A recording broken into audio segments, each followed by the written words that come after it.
आओ रीमा, तुम तो बड़ी सुंदर लग रही हो और ये तुम्हारी साड़ी भी बड़ी अच्छी लग रही है। अब इतनी कॉस्टली है तो अच्छी तो लगेगी ही। अब इतनी भी क्या कॉस्टली है? ऐसा है क्या इसमें? अरे सिल्क है सिल्क, तुम्हें नहीं पता?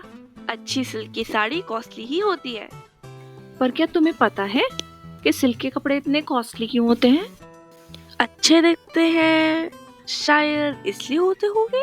ये तो दिखते हैं, नो डाउट, बट सिल्क को निकालने का प्रोसेस काफी मुश्किल होता है। चलो समझते हैं। सिल्क एक एनिमल प्रोटीन फाइबर है जो कि हमें सिल्क वर्म से मिलता है और उसी सिल्क से हम सिल्क के क्लोथिंग बनाते हैं। पर सिल्क वर्म से लेकर सिल्क क्लोथिंग तक का सफ़र इतना आसान नहीं होता। इसमें बहुत सारे स्टेप्स एंड प्रोसेसेस इन्वॉल्व होते हैं। सबसे पहला स्टेप होता है सेरीकल्चर। अब ये सेरीकल्चर क्या है? सेरीकल्चर और silk farming is the breeding of silk worm on mulberry leaves for the production of silk. Mulberry leaves की हेल्प से हम सिल्क वर्म को ग्रो करते हैं। Although there are several species of silkworms, but Bombyx mori is the most widely used silkworm. Let's discuss life cycle of silkworm on BioTalks. Life cycle of silkworm starts from adult silk moth. After completing the process of fertilization, the female moth starts laying eggs on mulberry leaves. It includes the laying of approximately 300 to 500 eggs at a time. Egg hatching. Eggs hatch after 14 days. Then larva comes out.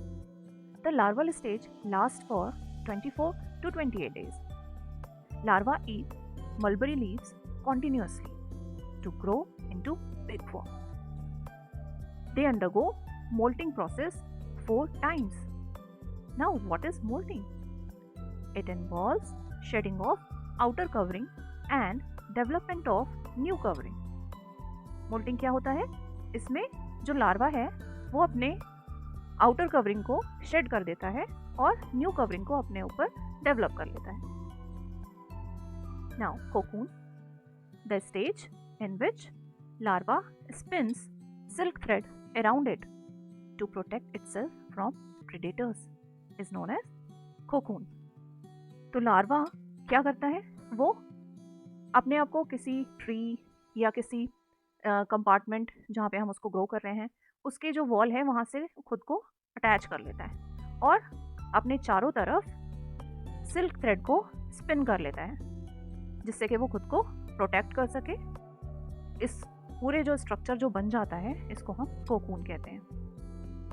Now larva changes into pupa and this stage lasts for 8 to 10 days. Now, after maturation, pupa changes into silk moth and here the life cycle of silkworm goes on and on. अब हमने silkworm को तो grow कर लिया, but cocoon से thread कैसे निकालेंगे? तो इसके लिए हमें सेकेंड स्टेप को फॉलो करना पड़ेगा. That is thread extraction by reeling and spinning. Reeling. Cocoons are submerged into boiling water. The silk is then unreeled from the cocoon by the process of reeling, in which softening of sericin gum, which acts as an adhesive between silk filament and cocoon. हम क्या करते हैं railing process में? हम cocoon को boiling water में डाल देते हैं. बॉइलिंग वाटर में डालने की वजह से जो सेरिसिन गम है जिसने जो सिल्क फिलामेंट है उसको कोकून से अटैच करके रखा हुआ है वो सॉफ्ट हो जाता है और हमारे लिए उस फिलामेंट को कोकून से अलग करना इजी हो जाता है. Next is spinning. The process of producing single yarn from several filaments of cocoon is known as spinning. जो हमें सिंगल फिलामेंट्स मिले हैं जो हमने रीलिंग प्रोसेस से निकाले हैं उनको हम कंबाइन करके एक सिंगल यार्न में चेंज करते हैं with the process of spinning. Now the third step is twisting and degumming. अब हमने सिंगल यार्न तो बना लिया, लेकिन अब हमारे पास ऐसे बहुत सारे सिंगल यार्न इकट्ठे हो गए, तो हम क्या करेंगे, उनको ट्विस्टिंग मेथड से एक साथ इकट्ठा कर देंगे, जैसा कि आप इस पिक्चर में देख रहे हैं.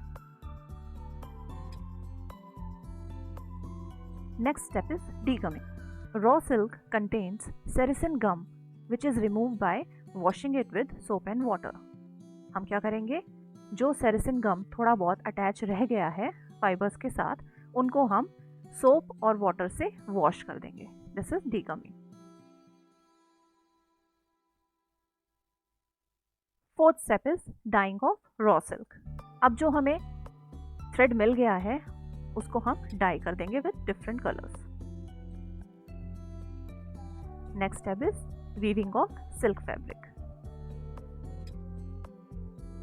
In the final step, silk fabric is woven from the silk yarn using looms and by applying various weaving technique to produce diverse range of silk fabrics.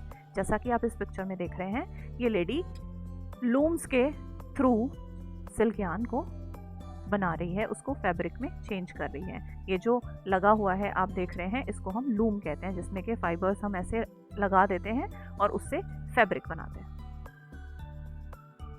Now we will discuss about some facts. Silk was first discovered in China about 5,000 years ago and they kept it secret. Later on, it spread to Korea, Japan and then to India. Have you ever thought, why do we use boiling method? Why can't we just wait for the pupa to get fully matured and then use its shell for silk? Because if pupa is allowed to get fully matured into silk moth, while breaking cocoon, they secrete a liquid which dissolves silk thread of cocoon. Hence, it degrades the quality of silk. जब pupa silk moth में fully mature हो जाता है, तो वो एक chemical release करता है जो कि cocoon में होल कर देता है, जिसकी वजह से जो सिल्क थ्रेड है वो डैमेज हो जाता है. But still, why do we boil them? We boil the cocoon so that it softens the sericin gum, which makes it easier to separate the filament from cocoon. And because of this method, 10,000 silkworms are killed just to make one silk sari. Yes, we just killed 10,000 silkworms. I hope you understand the life cycle of silkworm. Thank you.